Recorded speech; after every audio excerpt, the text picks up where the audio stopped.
ಮಹಾ ಹಿಮಾಲಯ, ಮಧ್ಯ ಹಿಮಾಲಯ, ಕೆಳ ಹಿಮಾಲಯ, ಹೊರ ಹಿಮಾಲಯ. ಸಿಯಾಚಿನ್ ಎಂಬ ನದಿ ಯಾವ ಹಿಮಾಲಯದಲ್ಲಿ ಕಂಡುಬರುತ್ತದೆ? ಸಿಯಾಚಿನ್ ಎಂಬ ಹಿಮನದಿ ಯಾವ ಹಿಮಾಲಯದಲ್ಲಿ ಕಂಡುಬರುತ್ತದೆ?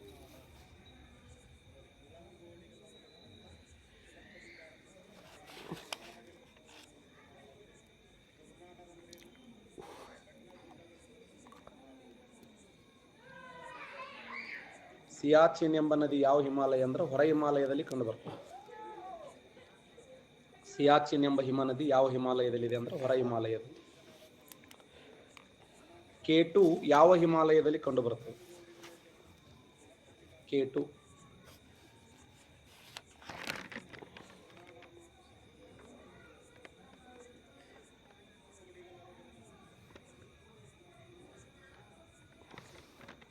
K2 ಎಂಬುದು ಯಾವ ಹಿಮಾಲಯದಲ್ಲಿದೆ ಅಂದ್ರೆ ಹೊರ ಹಿಮಾಲಯದಲ್ಲಿ ಕಂಡುಬರುತ್ತದೆ. ಹಿಮಾದ್ರಿ ಎಂದರೇನು? ಹಿಮಾದ್ರಿ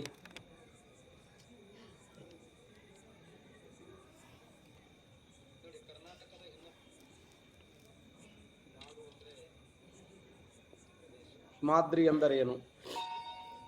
ಹಿಮಾದ್ರಿ ಎಂದರೆ ಮಹಾ ಹಿಮಾಲಯವನ್ನು ಹಿಮಾದ್ರಿ ಅಂತ ಕರೀತಾರೆ. ಹಿಮಾಲಯ ಪರ್ವತಗಳನ್ನು 3 ಭಾಗ ಮಾಡ್ತೀವಿ: ಮಹಾ ಹಿಮಾಲಯ, ಮಧ್ಯ ಹಿಮಾಲಯ, ಕೆಳ ಹಿಮಾಲಯ. ಮಹಾ ಹಿಮಾಲಯವನ್ನು ಹಿಮಾದ್ರಿ ಅಂತ ಕರೆದ್ರೆ, ಮಧ್ಯ ಹಿಮಾಲಯವನ್ನು ಹಿಮಾಚಲ ಅಂತ ಕರೀತಾರೆ, ಕೆಳ ಹಿಮಾಲಯವನ್ನ ಪಾದ ಬೆಟ್ಟಗಳು ಅಥವಾ ಶಿವಾಲಿಕ್ ಬೆಟ್ಟಗಳು ಅಂತ ಹೇಳಿ ಕರೀತಾರೆ. ಸಿಕ್ಕಿಂ, ಅರುಣಾಚಲ ಪ್ರದೇಶ್, ತ್ರಿಪುರಾ, ಅಸ್ಸಾಂ. ಚಕ್ಮಾ ಎಂಬ ಬುಡಕಟ್ಟು ಜನಾಂಗ ಯಾವ ರಾಜ್ಯದಲ್ಲಿ ಕಂಡುಬರುತ್ತಾರೆ? ಚಕ್ಮಾ ಎಂಬ ಬುಡಕಟ್ಟು ಜನಾಂಗ ಯಾವ ರಾಜ್ಯದಲ್ಲಿ ಕಂಡುಬರುತ್ತಾರೆ?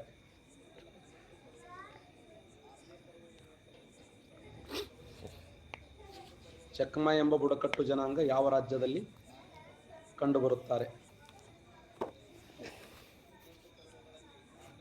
Important question. ಚಕ್ಮಾ ಎಂಬ ಬುಡಕಟ್ಟು ಜನಾಂಗ ಯಾವ ರಾಜ್ಯದಲ್ಲಿ ಅದರಂದ್ರೆ ತ್ರಿಪುರಾದಲ್ಲಿ ಕಂಡುಬರ್ತಾರೆ. ತ್ರಿಪುರಾದಲ್ಲಿ. ಚಕ್ಮಾ ಎಂಬ ಬುಡಕಟ್ಟು ಜನಾಂಗ ಯಾವ ರಾಜ್ಯದಲ್ಲಿ ಕಂಡುಬರುತ್ತಾರೆ ಅಂದ್ರೆ ತ್ರಿಪುರಾದಲ್ಲಿ ಕಂಡುಬರುವ ಪ್ರಸಿದ್ಧವಾದ ಬುಡಕಟ್ಟು ಜನಾಂಗ ಎಂದರೆ ಚಕ್ಮಾ. ಈ ಕೆಳಗಿನ ಯಾವ ರಾಜ್ಯವು ನೇಪಾಳದೊಂದಿಗೆ, ಭೂತಾನದೊಂದಿಗೆ, ಸಿಕ್ಕಿಮದೊಂದಿಗೆ ನೇಪಾಳದೊಂದಿಗೆ, ಭೂತಾನದೊಂದಿಗೆ, ಚೀನಾದೊಂದಿಗೆ ಗಡಿಯನ್ನು ಹಂಚಿಕೊಂಡರು? ನೇಪಾಳ, ಭೂತಾನ, ಚೀನಾ ಈ 3 ದೇಶಗಳೊಂದಿಗೆ ಗಡಿ ಹಂಚಿಕೊಂಡಿರಬೇಕು.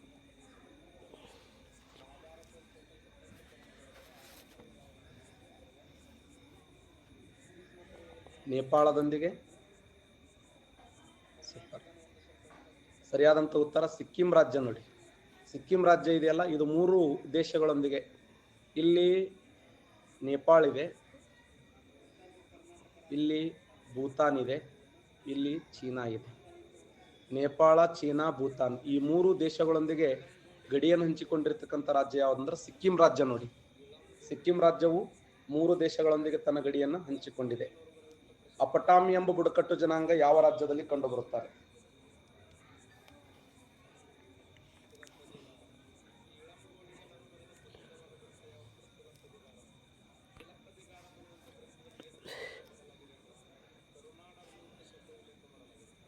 ಅಪಟಾಮಿ ಎಂಬ ಬುಡಕಟ್ಟು ಜನಾಂಗ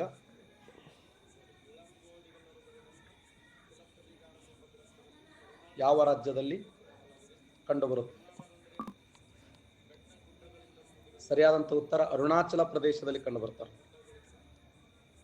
ಅಪಟಾಮಿ ಎಂಬ ಬುಡಕಟ್ಟು ಜನಾಂಗ ಯಾವ ರಾಜ್ಯದಲ್ಲಿ ಕಂಡುಬರುತ್ತಾರೆ ಅಂದ್ರೆ ಅರುಣಾಚಲ ಪ್ರದೇಶ.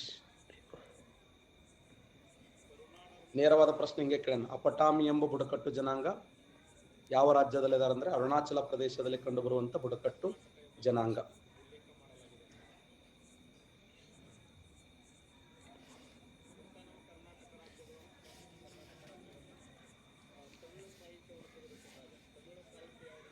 ಎಂಟು, 10, 17, 18. ಪ್ರಸ್ತುತ ಭಾರತ ದೇಶದಲ್ಲಿ ಕಂಡುಬರುವ ರೈಲು ವಲಯಗಳ ಸಂಖ್ಯೆ ಎಷ್ಟು?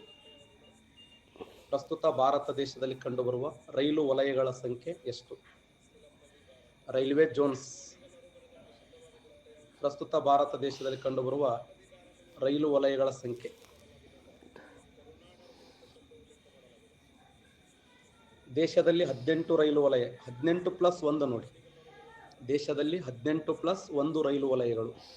ಉತ್ತರ ರೈಲು ವಲಯ ದೆಹಲಿ, ದಕ್ಷಿಣ ರೈಲು ವಲಯ ಚೆನ್ನೈ, ಪಶ್ಚಿಮ ರೈಲು ವಲಯ ಮುಂಬೈ, ಪೂರ್ವ ರೈಲು ವಲಯ ಕಲ್ಕತ್ತಾ, ಉತ್ತರ ಮಧ್ಯ ಅಲಹಾಬಾದ್, ದಕ್ಷಿಣ ಮಧ್ಯ ಸಿಕಂದರಾಬಾದ್. ಯಾಕಂದ್ರೆ ಗ್ಯಾರಂಟಿ ಕ್ವಶನ್ ಕೇಳ್ತಾನೆ, ನೀವು ಬೈಪಟ್ ಮಾಡಿಸ್ತೀನಿ ಆಮೇಲೆ.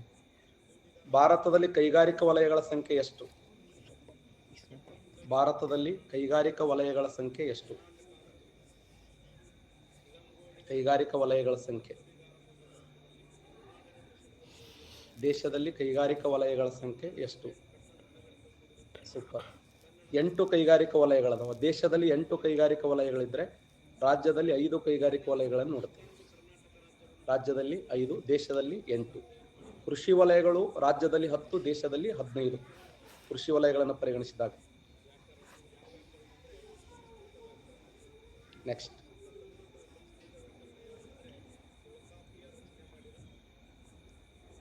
ರೂರ್ಕೆಲಾ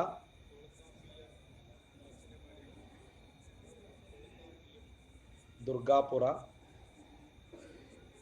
ಭಿಲಾಯಿ, ಬೊಕ್ಯಾರೋ ಇವುಗಳಲ್ಲಿ ಯಾವ ಉಕ್ಕು ಕಬ್ಬಿಣ ಕಾರ್ಖಾನೆಯು ಜರ್ಮನಿ ದೇಶದ ಸಹಯೋಗದೊಂದಿಗೆ ಸ್ಥಾಪನೆಯಾಗಿದೆ? ಇವುಗಳಲ್ಲಿ ಯಾವ ಉಕ್ಕು ಕಬ್ಬಿಣ ಕಾರ್ಖಾನೆಯು ಜರ್ಮನಿ ದೇಶದ ಸಹಯೋಗದೊಂದಿಗೆ ಸ್ಥಾಪನೆಯಾಗಿದೆ?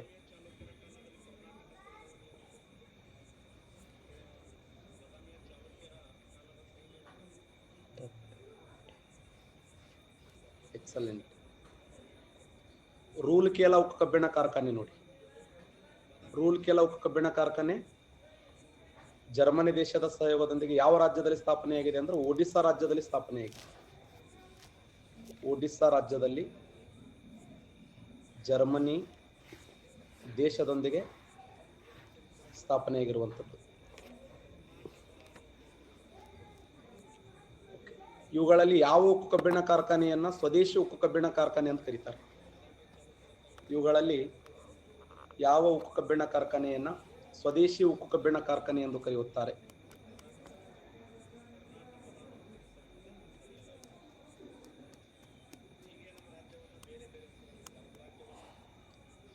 सुटवासनी बरला सुटवासनी हार ಹಿಡಿಯೋರು ವಾಸನೆ ಬರತ್ತ ಸುಟವಾಸನಿ. ಇವುಗಳಲ್ಲಿ ಯಾವ ಉಕ್ಕು ಕಬ್ಬಿಣ ಕಾರ್ಖಾನೆಯನ್ನ ಸ್ವದೇಶಿ ಉಕ್ಕು ಕಬ್ಬಿಣ ಕಾರ್ಖಾನೆ ಎಂದು ಕರೆಯುತ್ತಾರೆ ಅಂದ್ರೆ ಬೊಕ್ಯಾರೋ ಉಕ್ಕು ಕಬ್ಬಿಣ ಕಾರ್ಖಾನೆ ನೋಡಿ. ಬೊಕ್ಯಾರೋ ಎಂಬ ಉಕ್ಕು ಕಬ್ಬಿಣ ಕಾರ್ಖಾನೆ ಇದೆಯಲ್ಲ, ಇದನ್ನ ಸ್ವದೇಶಿ ಉಕ್ಕು ಕಬ್ಬಿಣ ಕಾರ್ಖಾನೆ ಅಂತ ಕರೀತಾರೆ. ಆದ್ರೂ ಕೂಡ ಇದು ಯಾವ ದೇಶದ ಸಹಯೋಗದೊಂದಿಗೆ ಪ್ರಾರಂಭವಾಗಿದೆ ಅಂದ್ರೆ ರಷ್ಯಾ ದೇಶದ ಸಹಯೋಗದೊಂದಿಗೆ ಪ್ರಾರಂಭ ಆಗಿದೆ. ರಷ್ಯಾ ದೇಶದ ಸಹಯೋಗದೊಂದಿಗೆ ಪ್ರಾರಂಭಗೊಂಡಂತ ಒಂದು ಉಕ್ಕು ಕಬ್ಬಿಣ ಕಾರ್ಖಾನೆ. ಇಲ್ಲಿ ಇದನ್ನ ಯಾಕೆ ನಾವು ಸ್ವದೇಶಿ ಅಂತ ಕರೆದ್ರಂದ್ರ ಇಲ್ಲಿ ಉತ್ಪಾದನೆ ಆಗುವಂತ ಅಥವಾ ಇಲ್ಲಿ ಬಳಸಿದಂತ ಯಂತ್ರೋಪಕರಣಗಳು ಮತ್ತು ತಂತ್ರಜ್ಞಾನ ಭಾರತ ದೇಶದಲ್ಲಿ ಇರುವುದರಿಂದ ಅದಕ್ಕೆ ಇದನ್ನ ಬೊಕ್ಯಾರೋ ಸ್ವದೇಶಿ ಉಕ್ಕು ಕಬ್ಬಿಣ ಕಾರ್ಖಾನೆ ಅಂತ ಹೇಳಿ ಕರೆಯಲ್ಪಟ್ಟರು. ಇಂಪಾರ್ಟೆಂಟ್ ಕ್ವಶನ್ ನೋಡಿ. ಬೊಕ್ಯಾರೋ ಉಕ್ಕು ಕಬ್ಬಿಣ ಕಾರ್ಖಾನೆಯನ್ನು ಸ್ವದೇಶಿ ಉಕ್ಕು ಕಬ್ಬಿಣ ಕಾರ್ಖಾನೆ ಎಂದು ಕರೆಯಲಾಯಿತು. ನೆಕ್ಸ್ಟ್,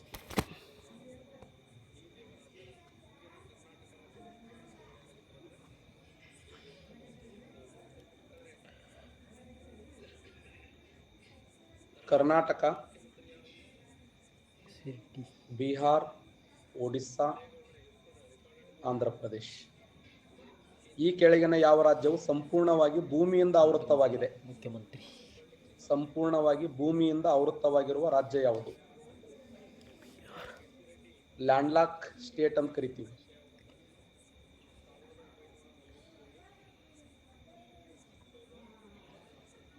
ಯಾವ ರಾಜ್ಯವು ಭೂಮಿಯಿಂದ ಆವೃತ್ತವಾಗಿದೆ?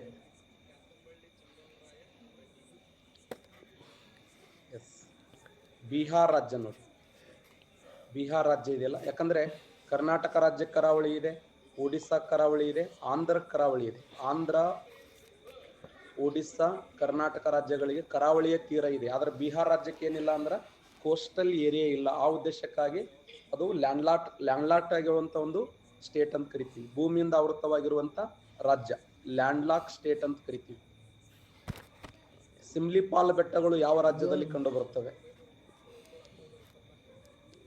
ಸಿಮ್ಲಿಪಾಲ್ ಬೆಟ್ಟಗಳು ಯಾವ ರಾಜ್ಯದಲ್ಲಿ ಕಂಡು ಬರುತ್ತವೆ?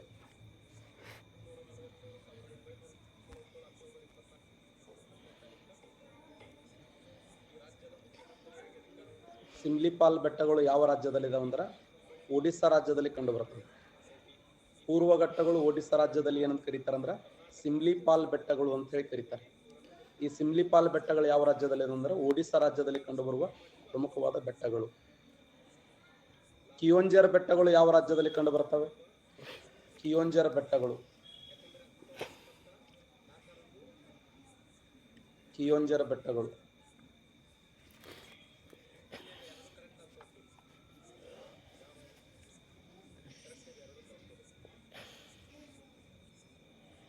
ಕಿಯೋಂಜರ ಬೆಟ್ಟಗಳು ಕೂಡ ಒಡಿಸ್ಸಾ ರಾಜ್ಯದಲ್ಲಿ ಕಂಡು ಬರ್ತವೆ.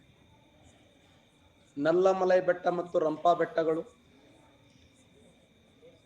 ನಲ್ಲಮಲೈ ಮತ್ತು ರಂಪಾ ಬೆಟ್ಟಗಳು. ಸೂಪರ್, 87% ಕರೆಕ್ಟ್ ಆನ್ಸರ್ ಮಾಡಿದ್ದೀರಿ, ಎಕ್ಸಲೆಂಟ್. ನಲ್ಲಮಲೈ ಬೆಟ್ಟಗಳು, ರಂಪಾ ಬೆಟ್ಟಗಳು ಯಾವ ರಾಜ್ಯದಲ್ಲಿದಾವೆ ಅಂದ್ರೆ ಆಂಧ್ರ ಪ್ರದೇಶದಲ್ಲಿ ಕಂಡು ಬರ್ತವೆ. ಆಂಧ್ರ ಪ್ರದೇಶದಲ್ಲಿ ಕಂಡು ಬರುವಂತ ಬೆಟ್ಟಗಳನ್ನ ನಲ್ಲಮಲೈ ಬೆಟ್ಟಗಳು ಮತ್ತು ರಂಪಾ ಬೆಟ್ಟಗಳು ಅಂತೇಳಿ ಕರಿತೀವಿ.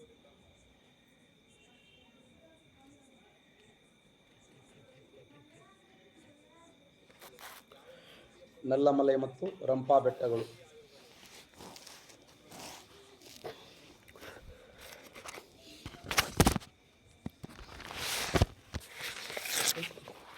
ಲಾಸ್ಟ್ ಕ್ವಶನ್ ಇದು.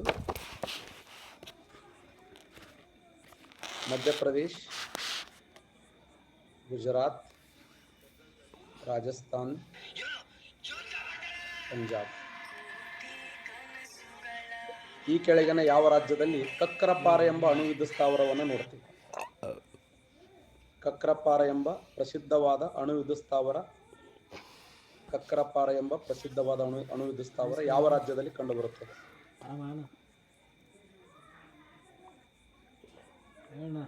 ರೈಟ್. ಕಕ್ರಪಾರ ಎಂಬ ಪ್ರಸಿದ್ಧವಾದ ಅಣುವಿದ್ಯುತ್ ಸ್ಥಾವರ ಯಾವ ರಾಜ್ಯದಲ್ಲಿದೆ ಅಂದ್ರೆ ಗುಜರಾತ್ ರಾಜ್ಯದಲ್ಲಿ ಕಂಡುಬರುತ್ತದೆ. ಗುಜರಾತ್ ರಾಜ್ಯದಲ್ಲಿ ಕಕ್ರಪಾರ ಅನ್ನುವಂತ ಒಂದು ಅಣೆಕಟ್ಟು ಕೂಡ ಕಂಡು ಬರುತ್ತದೆ. ಕಕ್ರಪಾರ ಎಂಬ ಒಂದು ಪ್ರಸಿದ್ಧವಾದ ಅಣುವಿದ್ಯುತ್ ಸ್ಥಾವರ ಕೂಡ ಕಂಡು ಬರುತ್ತದೆ. ಪನ್ನಾ ಎಂಬ ಪ್ರಸಿದ್ಧವಾದ ರಾಷ್ಟ್ರೀಯ ಉದ್ಯಾನವನ, ಪನ್ನಾ ರಾಷ್ಟ್ರೀಯ ಉದ್ಯಾನವನ, ಪನ್ನಾ ಎಂಬ ಪ್ರಸಿದ್ಧವಾದ ರಾಷ್ಟ್ರೀಯ ಉದ್ಯಾನವನ ಈ ರಾಜ್ಯದಲ್ಲಿ ಕಂಡುಬರುತ್ತದೆ. ಪನ್ನಾ ರಾಷ್ಟ್ರೀಯ ಉದ್ಯಾನವನ, ಪನ್ನಾ ನ್ಯಾಷನಲ್ ಪಾರ್ಕ್ ಯಾವ ರಾಜ್ಯದಲ್ಲಿದೆ ಅಂದ್ರೆ ಸರಿಯಾದಂತ ಉತ್ತರ ಗುಜರಾತ್ ರಾಜ್ಯದಲ್ಲಿ ಕಂಡುಬರುತ್ತದೆ. ಪನ್ನಾ ಎಂಬ ಪ್ರಸಿದ್ಧವಾದ ರಾಷ್ಟ್ರೀಯ ಉದ್ಯಾನವನ ಮಧ್ಯಪ್ರದೇಶ್. ಪನ್ನಾ ಎಂಬ ರಾಷ್ಟ್ರೀಯ ಉದ್ಯಾನವನ ಯಾವ ರಾಜ್ಯದಲ್ಲಿದೆ ಅಂದ್ರೆ ಮಧ್ಯಪ್ರದೇಶದಲ್ಲಿ ಕಂಡುಬರುವ ಪ್ರಸಿದ್ಧವಾದ ರಾಷ್ಟ್ರೀಯ ಉದ್ಯಾನವನ ಅಂತೇಳಿ ಗುರುತಿಸ್ತೀವಿ.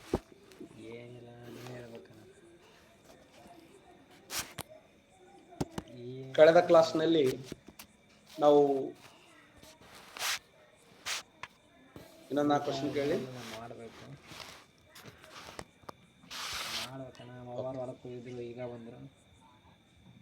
ಗೋದಾವರಿ ನದಿ. ಈ ಕೆಳಗಿನ ಯಾವ ನದಿ ಮಾಳುವ ಪ್ರಸ್ಥಭೂಮಿಯಲ್ಲಿ ಜನ್ಮ ತಾಳುವುದಿಲ್ಲ? ಯಾವ ನದಿಯು ಮಾಳುವ ಪ್ರಸ್ಥಭೂಮಿಯಲ್ಲಿ ಜನ್ಮ ತಾಳುವುದಿಲ್ಲ?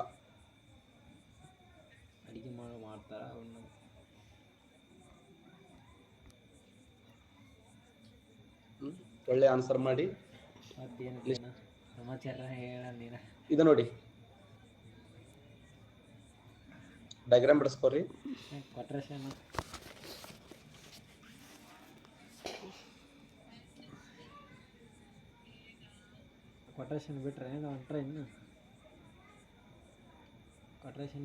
ಈ ಭಾಗ ಇದೆಯಲ್ಲ, ಇದನ್ನು ಡೆಕ್ಕನ್ ಟ್ರ್ಯಾಪ್ ಅಂತ ಕರೀತಾರೆ.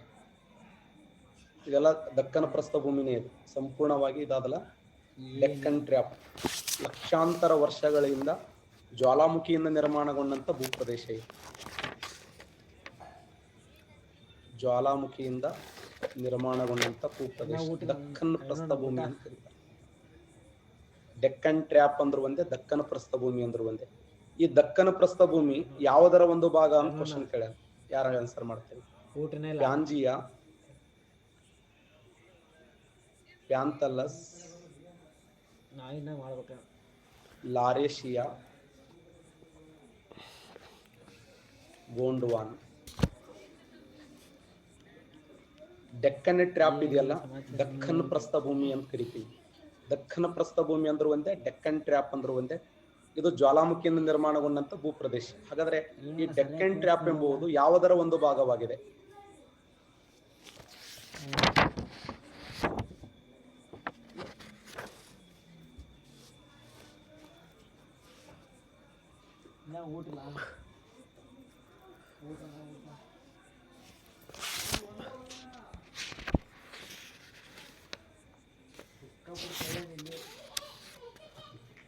ಸೂಪರ್. ಗೋಂಡ್ವಾನದ ಒಂದು ಭಾಗ ನೋಡಿ, ಗೋಂಡ್ವಾನದ ಒಂದು ಭಾಗ. ಡೆಕ್ಕನ್ ಟ್ರ್ಯಾಪ್ ಎಂಬುದು ಯಾವುದರ ಒಂದು ಭಾಗವಾಗಿದೆ ಅಂದ್ರ ಗೋಂಡ್ವಾನದ ಒಂದು ಭೂಭಾಗವಾಗಿದೆ. ಗೋಂಡ್ವಾನ ಭೂಪ್ರದೇಶದ ಒಂದು ಭಾಗವಾಗಿದೆ. ಇಲ್ಲೆಲ್ಲ ಏನದಾವ ಅಂದ್ರೆ ಪಶ್ಚಿಮ ಘಟ್ಟಗಳದಾವ. ಇವೆಲ್ಲ ಪಶ್ಚಿಮ ಘಟ್ಟಗಳೇ. ಸ್ವಲ್ಪ ಇದರ ಮುಂದುವರಿದ ಭಾಗ. ಇವೆಲ್ಲ ಪೂರ್ವ ಘಟ್ಟಗಳೇ, ಪೂರ್ವ ಘಟ್ಟಗಳು. ಇದು ಮಧ್ಯದಲ್ಲಿ ಡೆಕ್ಕನ್ ಟ್ರ್ಯಾಪ್. ಡೆಕ್ಕನ್ ಟ್ರ್ಯಾಪ್ ಅನ್ನ, ದಕ್ಕನ ಪ್ರಸ್ಥಭೂಮಿಯನ್ನ ಮಹಾರಾಷ್ಟ್ರ ಪ್ರಸ್ಥಭೂಮಿ ಅಂತ ಕರೀತಾರೆ. ಮಹಾರಾಷ್ಟ್ರದಲ್ಲಿ ಮಹಾರಾಷ್ಟ್ರ ಪ್ರಸ್ಥಭೂಮಿ ಅಂತ ಕರೆದ್ರ, ಆಂಧ್ರ ಪ್ರದೇಶದಲ್ಲಿ ತೆಲಂಗಾಣ ಪ್ರಸ್ಥಭೂಮಿ ಅಂತ ಕರೀತಾರೆ.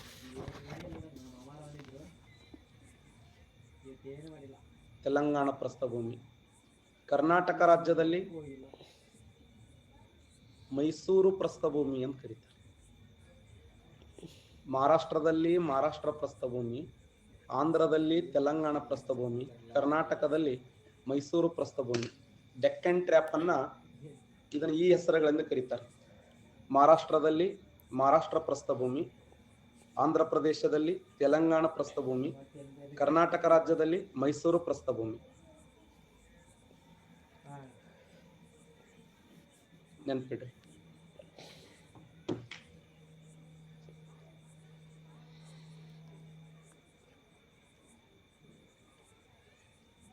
ಡೆಕ್ಕನ್ ಟ್ರ್ಯಾಪ್. ಆದ್ರೆ ಈ ದಕ್ಕನ ಪ್ರಸ್ಥಭೂಮಿ ಎಂತ ಭೂಮಿ ಅಂದ್ರೆ ಕೃಷಿಗೆ ಯೋಗ್ಯವಾಗಿರುವಂತ ಭೂಮಿ. ಅಗ್ರಿಕಲ್ಚರ್, ಅತ್ಯಂತ ಫಲವತ್ತಾಗಿರುವ ಕೃಷಿ ಭೂಮಿಗೆ ಯೋಗ್ಯವಾಗಿದೆ. ಕೃಷಿ ಭೂಮಿ.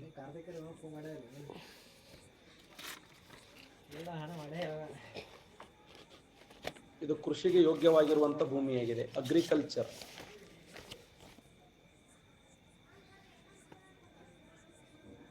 ಕೃಷಿಗೆ ಅತ್ಯಂತ ಯೋಗ್ಯವಾಗಿರುವಂತ ಭೂಪ್ರದೇಶ. ಪಶ್ಚಿಮ ಘಟ್ಟಗಳನ್ನು ತೆಗೆದುಕೊಂಡಾಗ, ಪಶ್ಚಿಮ ಘಟ್ಟಗಳು ಇವುಗಳನ್ನು ವೆಸ್ಟರ್ನ್ ಘಾಟ್ಸ್ ಅಂತ ಕರಿತೀವಿ. ಪಶ್ಚಿಮ ಘಟ್ಟಗಳು. ಪಶ್ಚಿಮ ಘಟ್ಟಗಳು ಭಾರತದ ಎಷ್ಟು ರಾಜ್ಯಗಳಲ್ಲಿ ಹಂಚಿಕೆ ಇದಾವ? 5 ರಾಜ್ಯಗಳು, 6 ರಾಜ್ಯಗಳು, 7 ರಾಜ್ಯಗಳು, 8 ರಾಜ್ಯಗಳು. ಟೋಟಲ್ ಪಶ್ಚಿಮ ಘಟ್ಟಗಳು ಎಷ್ಟು ರಾಜ್ಯಗಳಲ್ಲಿ ಹಂಚಿಕೆಯಾಗಿವೆ?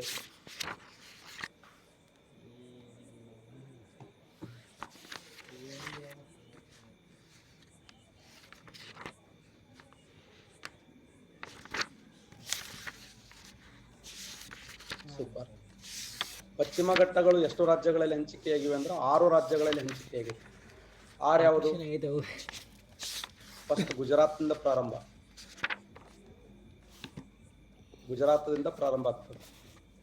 ಗುಜರಾತ, ಮಹಾರಾಷ್ಟ್ರ, ಗೋವಾ, ಕರ್ನಾಟಕ, ಕೇರಳ, ತಮಿಳುನಾಡು. ಗುಜರಾತ್, MH ಮಹಾರಾಷ್ಟ್ರ, ಕರ್ನಾಟಕ, ಗೋವಾ, ತಮಿಳುನಾಡು, ಕೇರಳ, ತಮಿಳುನಾಡು. 6 ರಾಜ್ಯಗಳಲ್ಲಿ ಟೋಟಲ್ 1650 ಕಿಲೋಮೀಟರ್ ಉದ್ದವಾಗಿದೆ. 6 ರಾಜ್ಯಗಳಲ್ಲಿ 1650 ಕಿಲೋಮೀಟರ್ ಉದ್ದವಾಗಿರುವಂತಹ ಪಶ್ಚಿಮ ಘಟ್ಟಗಳು. 1650 ಕಿಲೋಮೀಟರ್, 6 ರಾಜ್ಯಗಳು: ಗುಜರಾತ್, ಮಹಾರಾಷ್ಟ್ರ, ಕರ್ನಾಟಕ, ಗೋವಾ, ಕೇರಳ, ತಮಿಳುನಾಡು. ಇಂದ ಮುಂದೆ ಬರೋಣ. ಅದಕ್ಕೆ ನೀವು ಗೊಂಬೆ ಚಿತ್ರ ಕಳಿಸ್ತೀರಿ. ಓಕೆನಾ?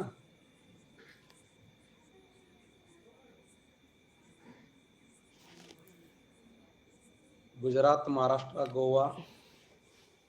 ಯಾಕ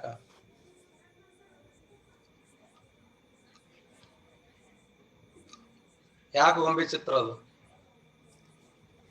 1600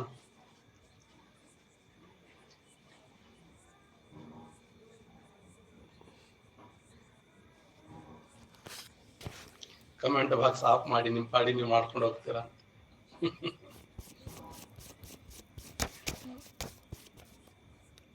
ನೀವು ಕಮೆಂಟ್ ಬಾಕ್ಸ್ ಆಫ್ ಮಾಡಿದ್ರೆ ನೀನು ಏನು ಮಾತಾಡ್ತೀರಿ ನೀವು? ಆ ಗೊಂಬೆ ಚಿತ್ರ ಕಳಿಸ್ತಾರಲ್ಲ ಅದ್ರ ಮ್ಯಾಗ ನಾ ಹೇಳ್ತೀನಲ್ಲ. ಪಶ್ಚಿಮ ಘಟ್ಟಗಳು ಇವು ಎಂಥ ಪರ್ವತಗಳು? ವಾಟ್ ಟೈಪ್ ಆಫ್ ಮೌಂಟೇನ್ಸ್ ಹೇಳ್ರಿ ನೋಡೋಣ. ಪಶ್ಚಿಮ ಘಟ್ಟಗಳದಾವಲ್ಲ, ಪಶ್ಚಿಮ ಘಟ್ಟಗಳು ಇದು ಎಂಥ ಪರ್ವತಗಳು ಅಂತ ಕ್ವಶನ್ ಕೇಳೋಣ. ಪಶ್ಚಿಮ ಘಟ್ಟಗಳು ಇವು ಜ್ವಾಲಾಮುಖಿಯ ಪರ್ವತಗಳು, ಜ್ವಾಲಾಮುಖಿಯ ಪರ್ವತಗಳು, ಅವಶೇಷ ಪರ್ವತಗಳು, ಅವಶೇಷ ಪರ್ವತಗಳು, ಸ್ತರಭಂಗ ಜನಿತ ಪರ್ವತಗಳು, ಸ್ತರಭಂಗ ಜನಿತ ಪರ್ವತಗಳು, ಮಡಿಕೆ ಪರ್ವತಗಳು, volcanic mountains, residual mountains, block mountains and fold mountains. ಪಶ್ಚಿಮ ಘಟ್ಟಗಳು ಎಂಥ ಪರ್ವತಗಳಾಗಿವೆ? ಪಶ್ಚಿಮ ಘಟ್ಟಗಳು ಇವು ಎಂಥ ಪರ್ವತಗಳು?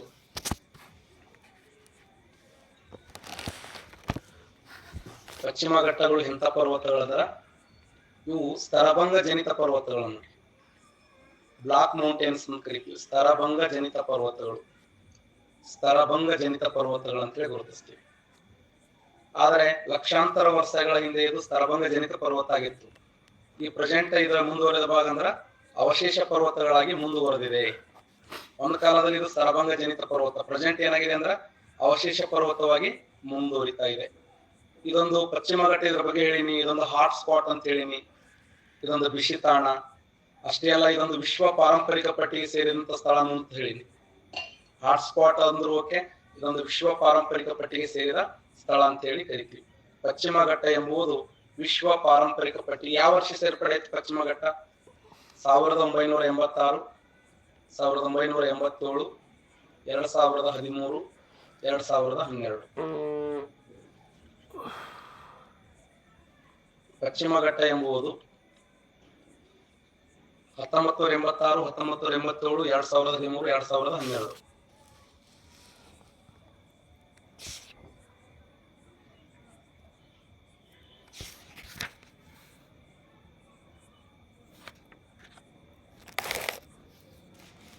Super, 2012 right answer. ಪಶ್ಚಿಮ ಘಟ್ಟಗಳು 6 ರಾಜ್ಯಗಳಲ್ಲಿ ಹಂಚಿಕೆಯಾಗಿದ್ದರೂ ಕೂಡ ಇವುಗಳನ್ನು ಒಂದೊಂದು ರಾಜ್ಯಗಳಲ್ಲಿ ಒಂದೊಂದು ವೈಶಿಷ್ಟ್ಯಗಳಿಂದ ಕರೀತಾರೆ.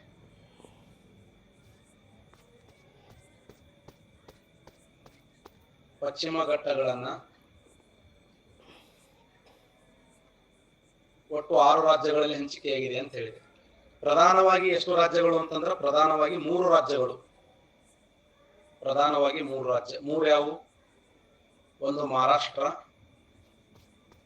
2 ಕರ್ನಾಟಕ, 3 ಕೇರಳ. ಅತಿ ಮುಖ್ಯವಾಗಿರುವಂತಹ ರಾಜ್ಯಗಳು, ಅತಿ ಮುಖ್ಯವಾದ ರಾಜ್ಯಗಳಂದ್ರ ಮಹಾರಾಷ್ಟ್ರ, ಕರ್ನಾಟಕ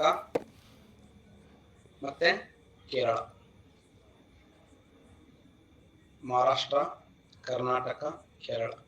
ಮಹಾರಾಷ್ಟ್ರದಲ್ಲಿ ಪಶ್ಚಿಮ ಘಟ್ಟಗಳನ್ನ ಏನಂತ ಕರೀತಾರ ಅಂತಂದ್ರ, ಪಶ್ಚಿಮ ಘಟ್ಟಗಳನ್ನ ಮಹಾರಾಷ್ಟ್ರದಲ್ಲಿ ಸಹ್ಯಾದ್ರಿ ಬೆಟ್ಟಗಳು ಅಂತ ಕರೀತಾರೆ. ಪಶ್ಚಿಮ ಘಟ್ಟಗಳನ್ನ ಮಹಾರಾಷ್ಟ್ರದಲ್ಲಿ ಸಹ್ಯಾದ್ರಿ ಬೆಟ್ಟಗಳು ಎನ್ನುವರು. ಪಶ್ಚಿಮ ಘಟ್ಟಗಳನ್ನ ಮಹಾರಾಷ್ಟ್ರದಲ್ಲಿ ಸಹ್ಯಾದ್ರಿ ಬೆಟ್ಟಗಳು ಎಂದು ಕರೆಯುತ್ತಾರೆ. ಕರ್ನಾಟಕ ರಾಜ್ಯದಲ್ಲಿ ಸೇಮ್ ಸಹ್ಯಾದ್ರಿ ಬೆಟ್ಟಗಳು. ಕರ್ನಾಟಕ ರಾಜ್ಯದಲ್ಲಿ ಸಹ್ಯಾದ್ರಿ ಬೆಟ್ಟಗಳು ಅಥವಾ ಮಳೆಯ ನಾಡು, ಮಳೆಯ ನಾಡು ಅಥವಾ ಮಲ್ನಾಡ. ಕರ್ನಾಟಕ ರಾಜ್ಯದಲ್ಲಿ ಸಹ್ಯಾದ್ರಿ ಬೆಟ್ಟಗಳು, ಮಳೆಯ ನಾಡು, ಮಲ್ನಾಡ ಅಂತ ಕರೀತಾರೆ. ಕೇರಳ ರಾಜ್ಯದಲ್ಲಿ ಅಣ್ಣಾಮಲೈ ಬೆಟ್ಟಗಳು, ಕಾರ್ಡಮಮ್ ಬೆಟ್ಟಗಳು, ಪಳನಿ ಬೆಟ್ಟಗಳು. ಪಶ್ಚಿಮ ಘಟ್ಟಗಳನ್ನ ಕೇರಳ ರಾಜ್ಯದಲ್ಲಿ ಕಾರ್ಡಮಮ್ ಬೆಟ್ಟಗಳು, ಅಣ್ಣಾಮಲೈ ಬೆಟ್ಟಗಳು, ಪಳನಿ ಬೆಟ್ಟಗಳು ಅಂತ ಕರೆದ್ರೆ, ಕರ್ನಾಟಕ ರಾಜ್ಯದಲ್ಲಿ ಸಹ್ಯಾದ್ರಿ ಬೆಟ್ಟಗಳು, ಮಳೆಯ ನಾಡು, ಮಲ್ನಾಡ ಅಂತ ಕರೀತಾರೆ. ಮಹಾರಾಷ್ಟ್ರದಲ್ಲಿ ಸಹ್ಯಾದ್ರಿ ಬೆಟ್ಟಗಳು.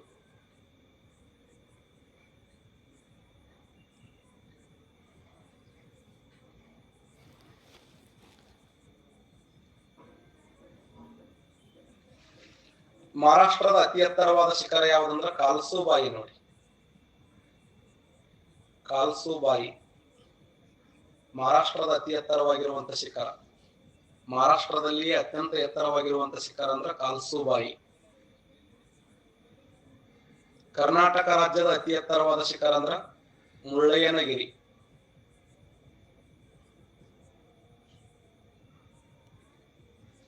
ಕರ್ನಾಟಕ ರಾಜ್ಯದ ಅತಿ ಎತ್ತರವಾದ ಶಿಖರ ಮುಳ್ಳಯ್ಯನಗಿರಿ. ಕೇರಳ ರಾಜ್ಯದ ಅತಿ ಎತ್ತರವಾದ ಶಿಖರ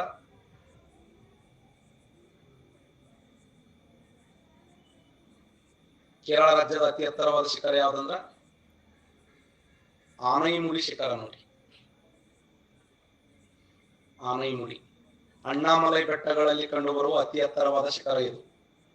ಅಣ್ಣಾಮಲೈ ಬೆಟ್ಟಗಳಲ್ಲಿ ಕಂಡುಬರುವ ಅತಿ ಎತ್ತರವಾದ ಶಿಖರ ಅಂತಂದ್ರ ಇದು 2695 ಮೀಟರ್ ಎತ್ತರವಾಗಿದೆ. 2695 ಮೀಟರ್ ಎತ್ತರವಾಗಿದ್ದು ಅಣ್ಣಾಮಲೈ ಬೆಟ್ಟಗಳಲ್ಲಿ ಕಂಡುಬರುವ ಅತಿ ಎತ್ತರವಾದ ಶಿಖರ ಅಂತಂದ್ರೆ ಆನೈಮುಡಿ ಶಿಖರ. Important question.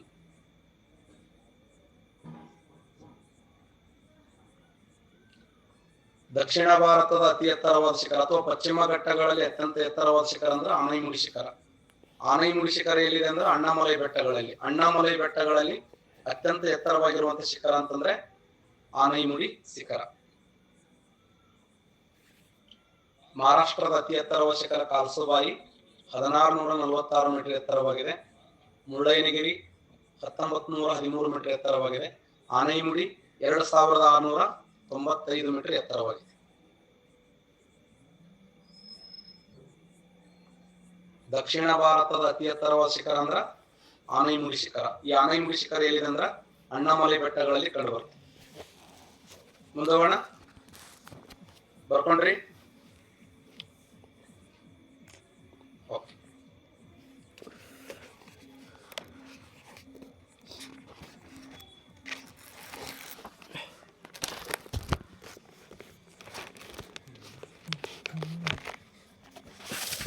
ಘಾಟಗಳದ ಪಶ್ಚಿಮ ಘಟ್ಟಗಳಲ್ಲಿ ತಾಲಾ ಘಾಟ್,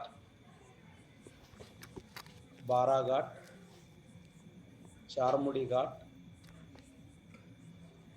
ಸಿರಾಡಿ ಘಾಟ್, ಆಗುಂಬೆ ಘಾಟ್, ಹುಲಿಕಲ್ ಘಾಟ್, ಪಾಲಾ ಘಾಟ್. ಅತ್ಯಂತ ಮುಖ್ಯವಾಗಿರುವಂತ ಘಾಟ್ಗಳು ತಾಲಾ, ಬಾರಾ, ಚಾರ್ಮುಡಿ, ಸಿರಾಡಿ, ಆಗುಂಬೆ, ಹುಲಿಕಲ್ಲ, ಪಾಲ. ಪಶ್ಚಿಮ ಘಟ್ಟಗಳಲ್ಲಿ ಕಂಡುಬರುವ ಪ್ರಮುಖವಾಗಿರುವಂತಹ ಘಾಟ್ಗಳು.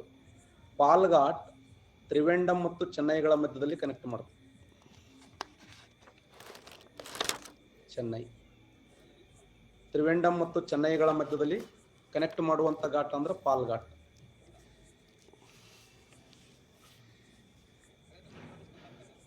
ನೆನಪಿರಲಿ. ಇನ್ನು ಹುಲಿಕಲ್ ಘಾಟ, ಹುಲಿಕಲ್ ಘಾಟ್ ಬಗ್ಗೆ ಹೇಳಿ ನಾನು ನಿಮಗೆ. ಹೇಳ್ರಿ ನೋಡೋಣ, ಹುಲಿಕಲ್ ಘಾಟ್ ಯಾವ ಸ್ಥಳಗಳನ್ನು ಕನೆಕ್ಟ್ ಮಾಡ್ತದ?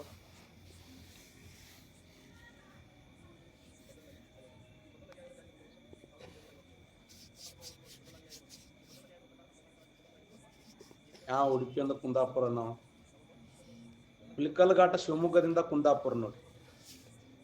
ಶಿವಮೊಗ್ಗ ಟು ಕುಂದಾಪುರ, ಶಿವಮೊಗ್ಗದಿಂದ ಕುಂದಾಪುರ. ಹುಲಿಕಲ್ ಘಾಟ್ ಎಂಬುದು ಶಿವಮೊಗ್ಗ ಮತ್ತು ಕುಂದಾಪುರಗಳ ಮಧ್ಯದಲ್ಲಿ ಕನೆಕ್ಟ್ ಮಾಡ್ತದೆ. ಆಗುಂಬೆ ಘಾಟ ಶಿವಮೊಗ್ಗದಿಂದ ಉಡುಪಿ,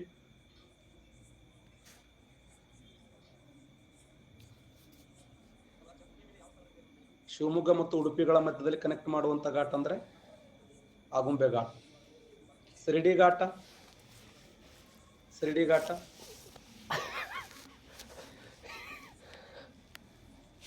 ಸಿರಿಡಿ ಘಾಟ್ ಯಾವ ಸ್ಥಳಗಳು? ಸಕಲೇಶ್ಪುರ್, ಹಾಸನ್, ಮಂಗಳೂರು. ಸಕಲೇಶ್ಪುರ್, ಹಾಸನ್, ಮಂಗಳೂರು. ಚಾರ್ಮುಡಿ ಘಾಟ, ವೆರಿ ಗುಡ್, ಚಿಕ್ಕಮಗಳೂರದಿಂದ ಮಂಗಳೂರು, ಚಿಕ್ಕಮಗಳೂರು ಟು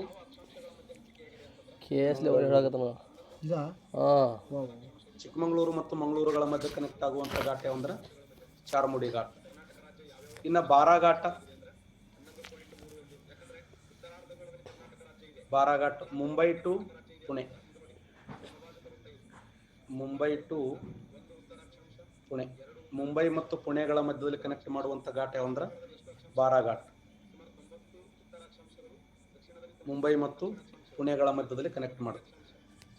ಇನ್ನು ತಾಲಘಾಟ, ತಾಲಘಾಟ ಎಸ್ ಮುಂಬೈದಿಂದ ನಾಸಿಕ್, ನಾಸಿಕ್, ಮುಂಬೈ ಮತ್ತು ನಾಸಿಕ್ಗಳ ಮಧ್ಯೆ ಕನೆಕ್ಟ್ ಆಗುವಂಥ ಘಾಟ್ ಅಂದ್ರೆ ತಾಲಘಾಟ್.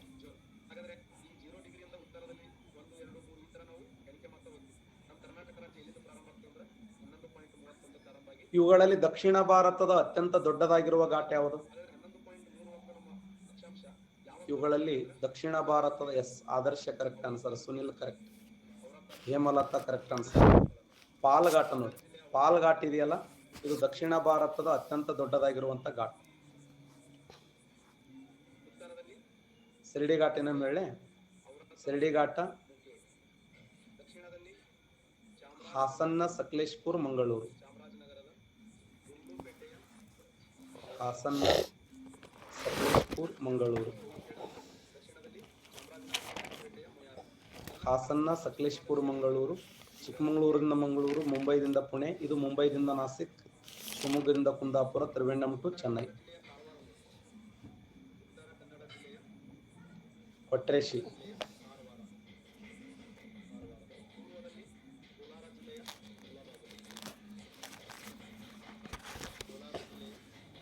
ಕಾವೇರಿ,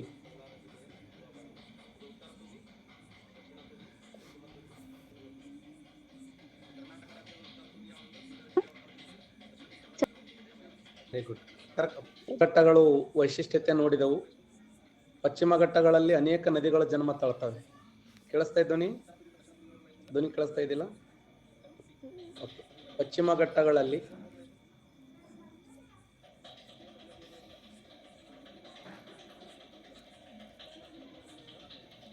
ಅನೇಕ ನದಿಗಳು ಜನ್ಮ ತಾಳ್ತವೆ. ಗೋದಾವರಿ ನದಿ ಜನ್ಮ ತಾಳ್ತದ, ಕಾವೇರಿ ನದಿ ಜನ್ಮ ತಾಳ್ತದ, ಕೃಷ್ಣಾ ನದಿ ಜನ್ಮ ತಾಳ್ತದ. ಗೋದಾವರಿ, ಕಾವೇರಿ, ಕೃಷ್ಣ, ಪೆರಿಯಾರ್ ನದಿ ಜನ್ಮ ತಾಳ್ತದ.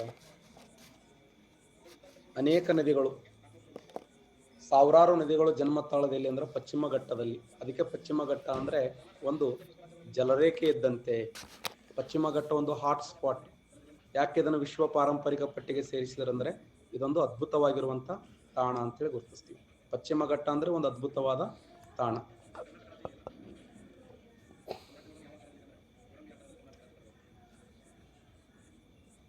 ಇನ್ನು ಪೂರ್ವ ಘಟ್ಟಗಳು, ಪೂರ್ವ ಘಟ್ಟಗಳು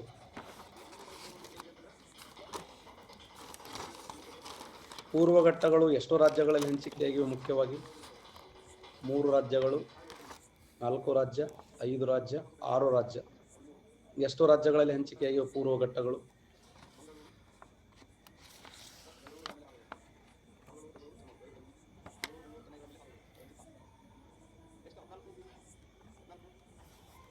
ಸೂಪರ್. ಪೂರ್ವ ಘಟ್ಟಗಳು 4 ರಾಜ್ಯಗಳಲ್ಲಿ ಹಂಚಿಕೆಯಾಗಿವೆ. 4 ರಾಜ್ಯಗಳು. 4 ಯಾವುವು? ನಂಬರ್ 1 ಕರ್ನಾಟಕ, ತಮಿಳುನಾಡು, ಆಂಧ್ರ ಪ್ರದೇಶ್, ಒಡಿಸ್ಸಾ.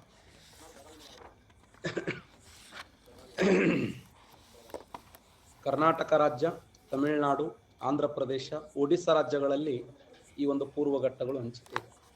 ಕರ್ನಾಟಕ, ತಮಿಳುನಾಡು, ಆಂಧ್ರ ಪ್ರದೇಶ್, ಒಡಿಸ್ಸಾ ಪೂರ್ವ ಘಟ್ಟಗಳು 4 ರಾಜ್ಯಗಳಲ್ಲಿ ಹಂಚಿಕೆಯಾಗಿವೆ. ಈ ಪೂರ್ವ ಘಟ್ಟಗಳನ್ನ ಕರ್ನಾಟಕ ರಾಜ್ಯದಲ್ಲಿ ಏನಂತ ಕರೀತಾರಂದ್ರ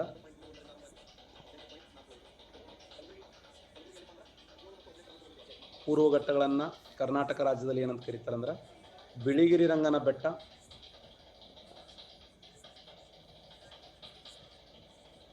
ಮಲೈ ಮಾದೇಶ್ವರ ಬೆಟ್ಟ, ಗೋಪಾಲಸ್ವಾಮಿ ಬೆಟ್ಟ ಅಂತ ಕರೀತಾರೆ. ಬಿಳಿಗಿರಿ ರಂಗನ ಬೆಟ್ಟ, ಮಲೈ ಮಾದೇಶ್ವರ ಬೆಟ್ಟ, ಗೋಪಾಲಸ್ವಾಮಿ ಬೆಟ್ಟ ಎನ್ನುವರು. ಈ ಪೂರ್ವ ಘಟ್ಟಗಳು ಕರ್ನಾಟಕ ರಾಜ್ಯದ ಯಾವ ಜಿಲ್ಲೆಯಲ್ಲಿ ಹಂಚಿಕೆಯಾಗಿವೆ? ಪೂರ್ವ ಘಟ್ಟಗಳು ಕರ್ನಾಟಕ ರಾಜ್ಯದ ಯಾವ ಜಿಲ್ಲೆ? ಶಿವಮೊಗ್ಗ, ಚಿಕ್ಕಬಳ್ಳಾಪುರ, ಚಾಮರಾಜನಗರ, ಕೋಲಾರ. ಆನ್ಸರ್ ಮಾಡಿ ನೋಡೋಣ.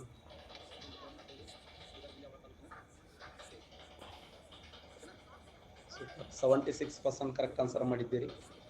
Very good.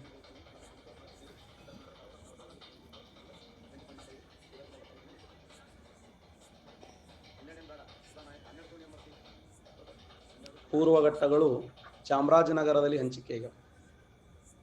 ಪೂರ್ವ ಘಟ್ಟಗಳು ಚಾಮರಾಜನಗರದಲ್ಲಿ ಹಂಚಿಕೆಯಾಗಿದ್ದು ಅವುಗಳನ್ನು ಬಿಳಿಗಿರಿ ರಂಗನ ಬೆಟ್ಟ, ಮಲೈ ಮಾದೇಶ್ವರ ಬೆಟ್ಟ, ಗೋಪಾಲಸ್ವಾಮಿ ಬೆಟ್ಟಗಳು ಅಂತ ಕರೀತಾರೆ.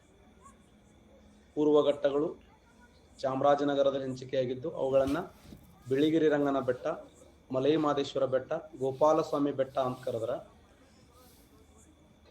ತಮಿಳುನಾಡಿನಲ್ಲಿ ಜಂಗಿ ಬೆಟ್ಟ, ಜೌಡಿ ಬೆಟ್ಟ, ಕಚ್ಚಮಲೈ, ಪಚ್ಚಮಲೈ ಅಂತ ಕರೀತಾರೆ. ತಮಿಳುನಾಡಿನಲ್ಲಿ ಜಂಗಿ, ಜೌಡಿ, ಕಚ್ಚಮಲೈ, ಪಚ್ಚಮಲೈ ಅಂತ ಹೇಳಿ ಕರೀತಾರೆ. ಜಂಗಿ ಬೆಟ್ಟ, ಜೌಡಿ ಬೆಟ್ಟ, ಕಚ್ಚಮಲೈ, ಪಚ್ಚಮಲೈ. ಜಂಗಿ, ಜೌಡಿ, ಕಚ್ಚಮಲೈ, ಪಚ್ಚಮಲೈ. ಇನ್ನು ಆಂಧ್ರದಲ್ಲಿ ರಂಪಾ ಬೆಟ್ಟಗಳು,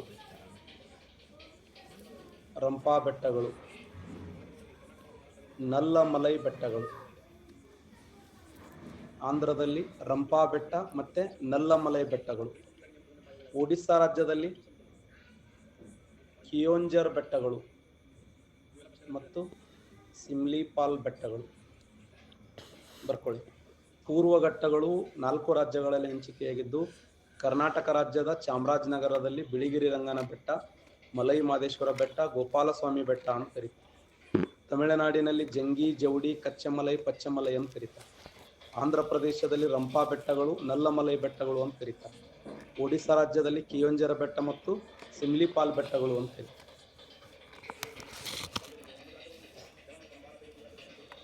ಪೂರ್ವ ಘಟ್ಟಗಳು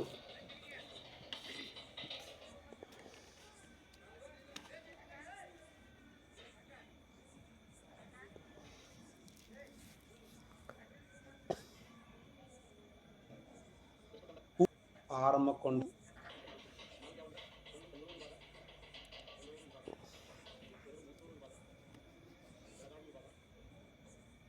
ನೋಡಿ AP, ಆಂಧ್ರ ಪ್ರದೇಶ.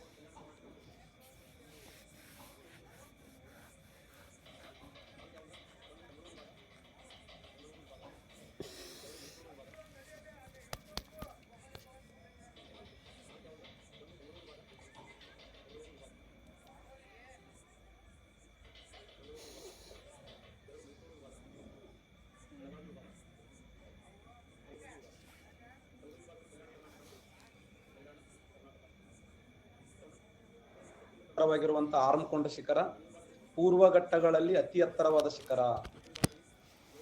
ಪೂರ್ವ ಘಟ್ಟಗಳಲ್ಲಿ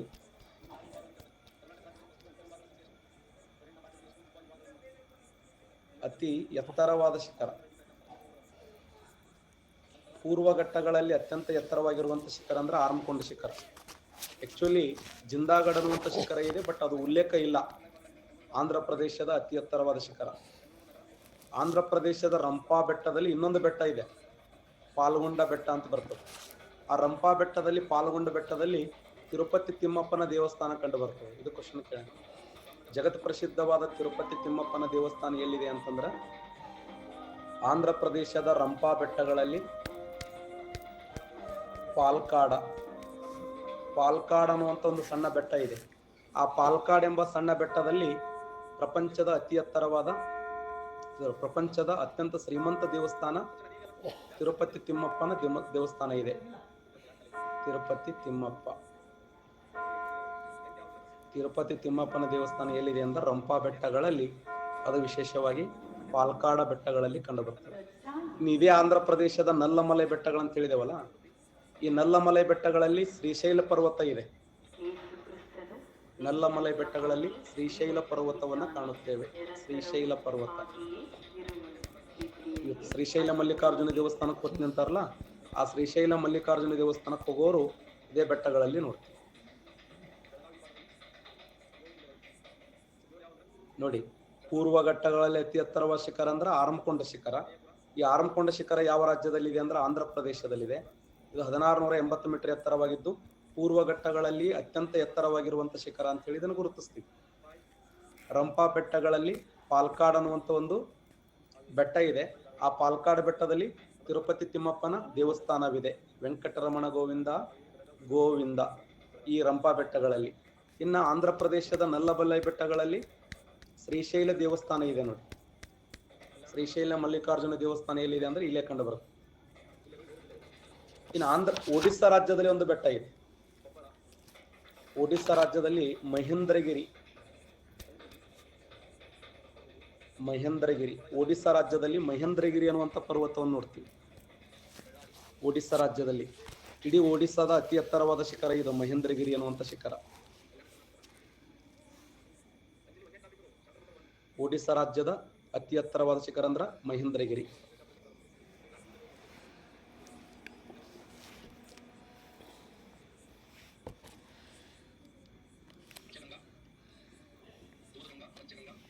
ಇದು 2017 PDO ಕ್ವಶನ್ ನೋಡಿ. ಪಂಚಾಯತಿ ಡೆವಲಪ್ಮೆಂಟ್ ಆಫೀಸರ್ ಕ್ವಶನ್ ಪೇಪರ್ ತೆಗೆದು ನೋಡಿ. ಮಹೇಂದ್ರಗಿರಿ ಅನ್ನುವಂಥ ಪರ್ವತ ಯಾವ ಘಟ್ಟಗಳಲ್ಲಿ ಕಂಡು ಬರುತ್ತದೆ ಅಂತ ಕೊಟ್ಟಿದ್ದ. ಅರಾವಳಿ ಬೆಟ್ಟಗಳು, ಪಶ್ಚಿಮ ಘಟ್ಟಗಳು, ಪೂರ್ವ ಘಟ್ಟಗಳು, ಈಶಾನ್ಯ ಬೆಟ್ಟಗಳು ಹಿಂಗೆ ಕೊಟ್ಟು PDO ಕ್ವಶನ್ 2017ರಾಗ ಸರಿಯಾದಂಥ ಉತ್ತರ ಪೂರ್ವ ಘಟ್ಟಗಳಲ್ಲಿ ಮಹೇಂದ್ರಗಿರಿ ಅನ್ನುವಂಥ ಶಿಖರ ಇದೆ. ಮಹೇಂದ್ರಗಿರಿ ಶಿಖರ ಯಾವ ರಾಜ್ಯದಲ್ಲಿ ಇದೆ ಅಂದ್ರೆ ಒಡಿಸ್ಸಾ ರಾಜ್ಯದಲ್ಲಿ ಕಂಡು ಬರುತ್ತೆ. ಆಮೇಲೆ ಪೂರ್ವ ಘಟ್ಟಗಳು ಇಡಿಯಾಗಿಲ್ಲ, ಇವು ಬಿಡಿ ಬಿಡಿಯಾಗಿವೆ. ಯಾಕೆ ಬಿಡಿ ಬಿಡಿಯಾಗಿವೆ ಅಂತಂದ್ರ ಪಶ್ಚಿಮ ಘಟ್ಟದಲ್ಲಿ ಹುಟ್ಟುವ ನದಿಗಳು ಬಂಗಾಳ ಕೊಲ್ಲಿಯನ್ನು ಸೇರುವಂತ ಸಮಯದಲ್ಲಿ ಈ ಪರ್ವತಗಳನ್ನು ಸೀಳುತ್ತವೆ. ಸೀಳಿ ಹೋಗುವ ಉದ್ದೇಶಕ್ಕಾಗಿ ಅಲ್ಲಿ ನದಿಮುಖಜ ಭೂಮಿಗಳದ ಹೊರತು ಅವು ಇಡಿಯಾಗಿ ಪಶ್ಚಿಮ ಘಟ್ಟದಲ್ಲಿ ಹುಟ್ಟುವ ನದಿಗಳು ಬಂಗಾಳ ಕೊಲ್ಲಿಯನ್ನು ಸೇರುವಂತ ಸಮಯದಲ್ಲಿ ಈ ಪರ್ವತಗಳನ್ನು ಸೀಳುತ್ತವೆ. ಸೀಳಿ ಹೋಗುವ ಉದ್ದೇಶಕ್ಕಾಗಿ ಅಲ್ಲಿ ನದಿಮುಖಜ ಭೂಮಿಗಳದ ಹೊರತು ಅವು ಇಡಿಯಾಗಿಲ್ಲ, ಬಿಡಿಯಾಗಿವೆ ಪೂರ್ವ ಘಟ್ಟಗಳು. ಅದಕ್ಕೆ ಪಶ್ಚಿಮ ಘಟ್ಟಗಳಷ್ಟು ಸ್ಟ್ರಾಂಗ್ ಅಲ್ಲ ಅವು ಪೂರ್ವ ಘಟ್ಟಗಳು. ಪಶ್ಚಿಮ ಘಟ್ಟ ಹಾಗೂ ಪೂರ್ವ ಘಟ್ಟಗಳು ಸಂಧಿಸುವ ಸ್ಥಳ ಯಾವುದು?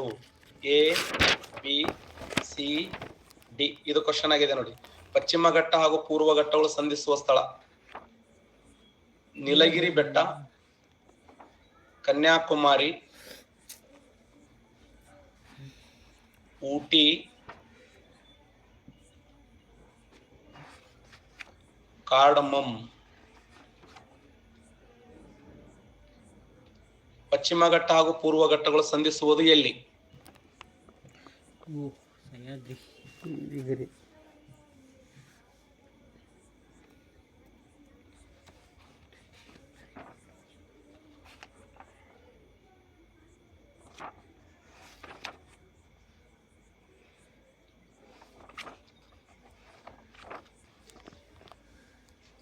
ಪಶ್ಚಿಮ ಘಟ್ಟ ಹಾಗೂ ಪೂರ್ವ ಘಟ್ಟಗಳು ಸಂಧಿಸುವುದು ನೀಲಗಿರಿ ಬೆಟ್ಟಗಳಲ್ಲಿ ನೋಡಿ.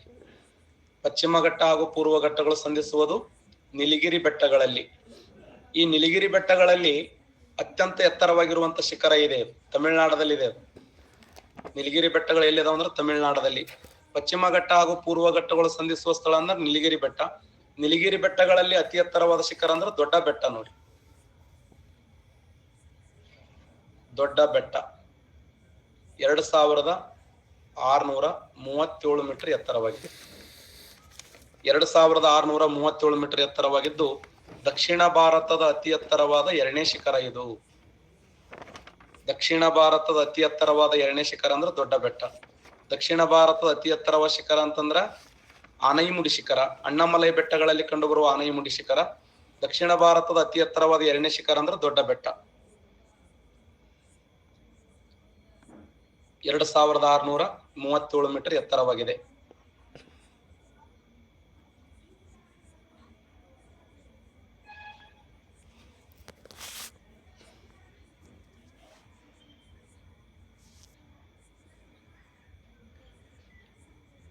ಈ ಊಟಿ ಅಥವಾ ಉದಕ ಮಂಡಲವನ್ನ ದಕ್ಷಿಣ ಭಾರತದ ಗಿರಿಧಾಮಗಳ ರಾಣಿ ಅಂತ ಕರೀತಾರೆ. ದಕ್ಷಿಣ ಭಾರತದ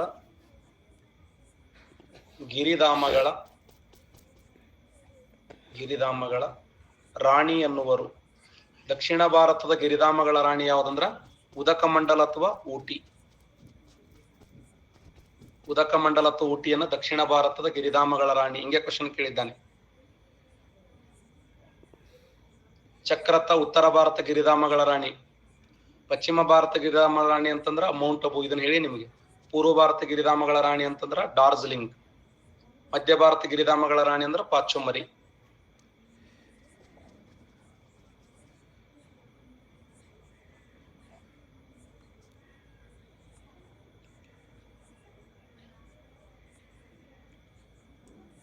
ಮುಂದೋಗೋಣ.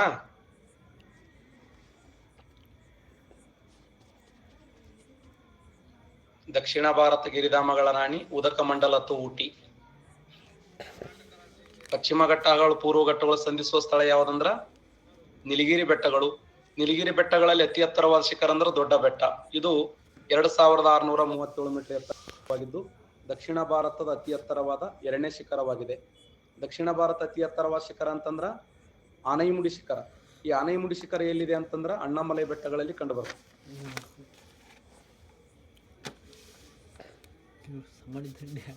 ಅಣ್ಣಾಮಲೈ ಬೆಟ್ಟಗಳಲ್ಲಿ ಆನೈಮುಡಿ ಶಿಖರ.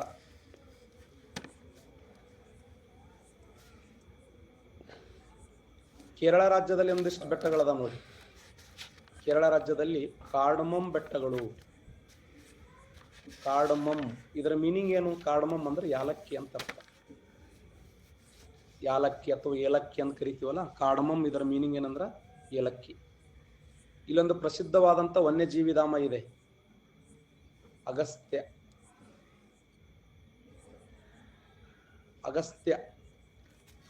ಅಗಸ್ತ್ಯ ಎಂಬ ಪ್ರಸಿದ್ಧವಾದ ಫೇಮಸ್ ಆಗಿರುವಂತ ಒಂದು ಜೈವಿಕ ಸಂರಕ್ಷಣಾ ತಾಣ ಕಂಡು ಬರುತ್ತದೆ. ಜೈವಿಕ ಸಂರಕ್ಷಣಾ ತಾಣ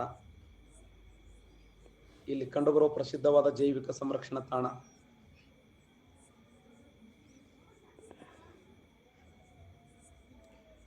ಓಕೆ, ನೆಕ್ಸ್ಟ್ ಕ್ಲಾಸ್ನಲ್ಲಿ ಕರಾವಳಿ ಬಗ್ಗೆ ಡಿಸ್ಕಸ್ ಮಾಡೋಣ.